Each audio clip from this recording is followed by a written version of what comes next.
Hey, what is up guys? Today, well, technically a few days ago now, we got the patch notes for the January 29 update. This update, or patch 5 as it's now known, contained a lot of changes and is already being dubbed the best update of the game, with a lot of changes and bug fixes coming with this new update. As always, we'll start with the patch version numbers and download sizes. Firstly, the update for consoles is approximately 3.5 gigabytes and around 500 megabytes for PC. The update numbers are also as follows. PC is 1.0.5.10, PS4 is 1.0.5.9, and Xbox is 1.0.5.7. As always, in general, we have additional improvements for both the in-game performance and the game client and server stability. Moving on, we have balance. A lot of these changes are for weapons, damage, and changes relating to those two things. The main highlights are the 2-shot and explosive legendary effects. The buffs of each have been dropped from 100 to 25% and 100 to 20% respectively. There are a few other changes here that have now been implemented, but these and others that I'm going to highlight in this video are ones that players have had the most complaints about. The next section we have is camp, crafting, and workshop. There's only 2 changes in this tab, and the first is scrapping. This has already been covered though.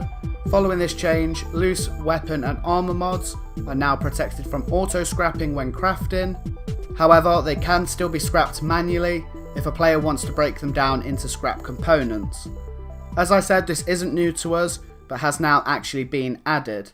The next is new and is for turrets. An owned tag will now appear next to the names of turrets a player has built in their camp or workshop.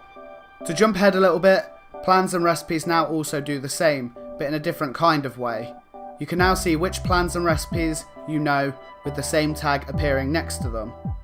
This was part of the design and gameplay section, so we'll back up a bit and return to the highlights of that now. The main one in it is carry weight, another massive complaint after duping exploits. Carry weight is now capped to an absolute limit of £1,500 over the character's current maximum carry weight. For example, if your carry weight limit is £210, then your maximum limit is £1,710. Characters will be unable to exceed this new weight limit moving forward. Characters who have already exceeded this limit will be unable to add any additional items or caps to their inventories until they have reduced their carry weight below the cap. So they summed it up perfectly in this update, for once at least. This change is basically to stop dupers and players who essentially intend to cheat the system. In the same vein, cap stashes have been changed, and to help address cap exploits, cap stashes have been turned into containers, which allow them to properly reset and provide players with instanced loot. All of the changes, as you've probably gathered so far, have been targeted towards exploits and things that really affect the gameplay and, to be fair, the general enjoyability of the game. Vendors also got a change. Instead of sharing an overview of this, as before, I'll read the extract directly, especially seeing as it sums it up in such detail.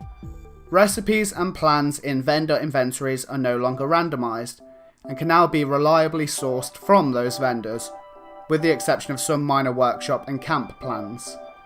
The appearance of many plans and recipes in vendor inventories is based on player level, and they will show up once the proper level has been reached.